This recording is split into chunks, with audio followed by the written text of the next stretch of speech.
Bismillahirrahmanirrahim. Assalamualaikum warahmatullahi wabarakatuh. Innal hamdalillah nasta'inuhu wa nastaghfiruhu wa na'udzu billahi min syururi anfusina wa min sayyiati a'malina may yahdihillahu fala mudhillalah wa may yudhlilhu fala hadiyalah. Asyhadu an la ilaha illallah wahdahu la syarikalah wa asyhadu anna Muhammadan abduhu wa rasuluhu la nabiyya ba'dah. Rabbi syrah li sadri wa yassir li amri wahlul 'uqdatam min lisani yafqahu qawli. Bagaimana kabarnya semuanya teman-teman? Semoga selalu dalam lindungannya Allah dan diberi kesehatan. Amin ya rabbal alamin. Saya di sini disuruh menyampaikan tentang kejiwaan seseorang yang berbau dengan prodi saya, ilmu kejiwaan, ilmu konseling yang dikaitkan dengan Islam. Saya akan membawakan membangun jiwa pada anak ala Rasulullah SAW, panutan kita. Kepribadian yang kita ketahui personality, istilah Latin itu persona, yaitu topeng. Jadi kepribadian ini memiliki arti yaitu kesatuan karakteristik yang teratur dan dimiliki oleh setiap individu yang berpengaruh terhadap lingkungan, emosi, kesadaran, dan perilaku dalam situasi kondisi. Teman-teman, pembentukan kepribadian ini sangatlah penting. Jikalau dia seimbang, maka akan melahirkan manusia yang ideal dalam kehidupannya. Begitupun sebaliknya, jikalau dia mendapatkan perhatiannya yang kurang ataupun berlebihan, itu tidak baik pada akhirnya. Jadi pembentukan kepribadian ini bagi orang tua itu tidaklah kecil perannya ya teman-teman. Peran orang tua itu di sini sangatlah besar, yaitu sebagai sumber utama tumbuh kembangnya seorang anak dan bagaimana anak merasakan kehangatan jiwa dan kasih sayangnya. Oleh sebab itu, gimana sih seharusnya membangun kepribadian seorang anak, memberikan hak-haknya sehingga anak mencapai kepribadian ideal dalam kehidupan. Kita akan mengulik sedikit beberapa prinsip yang sudah Rasulullah terapkan pada anak-anak. Yang pertama itu, prinsip pertama itu memberi ciuman, perhatian, dan kasih sayang. Diriwayatkan Imam Bukhari dari Anas radhiyallahu anhu, "Innila adkhulu fi shalah wa ana uridu an utilaha fasma buka asabi fatajawwazu fi sholati lima alamu min wijdanihi min buka'i." Sungguh ketika saya dalam sholat dan ingin memanjakannya, tiba-tiba aku mendengar suara tangis seorang anak. Maka aku menyegarkan sholatku karena aku tahu bagaimana kemudian seorang ibu dan tangisnya anak. Lalu Abi Qatadah radhiyallahu anhu melanjutkan berkata, Rasulullah SAW sedang bersolat bersama para sahabat, sedang beliau menggendong Umamah, cucu dari Zainab. Ketika beliau sujud, dia meletakkan Umamah, dan ketika ia bangun, ia menggendongnya lagi. Jadi Rasulullah saja ketika beliau sholat, beliau masih memikirkan, memperhatikan cucunya, memperhatikan anak kecil, karena begitu besar manfaat ketika kita memberikan perhatian, memberikan kasih sayang kepada anak.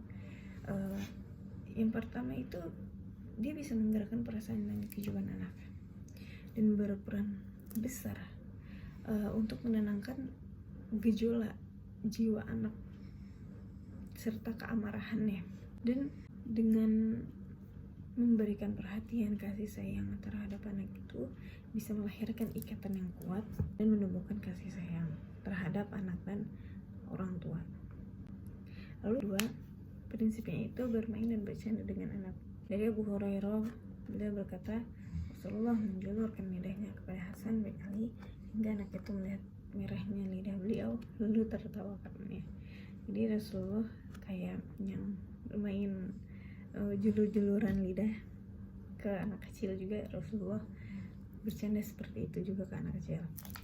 Lalu yang ketiga, prinsipnya itu memberikan hadiah, pujian, dan penghargaan pada anak. Ada satu nasihat Rasulullah, tahadu atau habbu, saling memberi hadiahlah maka kalian akan menumbuhkan rasa saling mencintai. Ada satu cerita, ada kiriman hadiah, kiriman dari sahabat Rasul yang dikirimkan untuk Rasul, yang di dalamnya ada cincin emas dan batu cincin dari Habasyah. Lalu Rasulullah langsung memanggil cucunya Umamah dan berkata, berhiaslah dengan ini cucuku. Karena saking perhatiannya Rasulullah kepada cucunya, dia sekecil pun Rasulullah tetap akan ingat dan memberikan untuk cucunya. Nah, hal ini tuh secara umum akan berpengaruh baik pada anak, karena anak itu kan merasa dihargai ketika dia diberikan pujian, penghargaan pada orang tuanya. Kalau dalam ilmu konseling, ilmu psikologi, ada teori Abraham Maslow yang dia menyebut ada 5 kebutuhan dasar yang harus dipenuhi oleh setiap individu. Yang pertama itu ada fisiologi, itu kebutuhan dasar, sandang, pangan, papan, tempat tidur, makan, minum, dan sebagainya halnya. Yang kedua safety, kenyamanan, rasa aman. Ketiga love, kasih sayang keluarga, bersahabat, teman, kerabat, dan lain-lainnya. 4 ini ada self esteem. Nah, ini dia yang tadi disebutkan memberikan hadiah, pujian dan penghargaan. Itu salah satunya penghargaan diri, achievement. Yang terakhir itu actualization, mengaktualisasikan diri. Jadi ketika limanya ini sudah tercapai, maka anak akan merasa puas karena telah terpenuhi semua kebutuhannya. Kalau ada yang tidak terpenuhi di antara salah satunya itu, maka akan terjadi ketidakseimbangan pada pertumbuhannya. Mungkin anak itu akan menutup diri lingkungan sekitar. Keempat ini prinsipnya lanjut, ada mengusap kepala anak. Dalam Zawaid Ibnu Hibban dari Anas radhiyallahu anhu, ia berkata, karena Rasulullah yazuru an-nasar wa yusallimu ala sibyanihim wa yamsahu ru'usahum. Rasulullah SAW mengunjungi sahabat Ansor yang mengucapkan salam kepada anak-anak mereka dan mengusap kepala mereka. Rasulullah SAW menambahkan pula, di samping mengusap kepala anak, beliau juga mengusap kedua pipi mereka. Dan yang beliau lakukan itu tidak lain dan bukan karena rasa perhatian dan kasih sayangnya kepada anak kecil. Lalu prinsip yang kelima itu menyambut anak dengan kehangatan. Contoh kecil, ketika orang tua pulang kerja, betul apa sih yang dirasakan orang tua?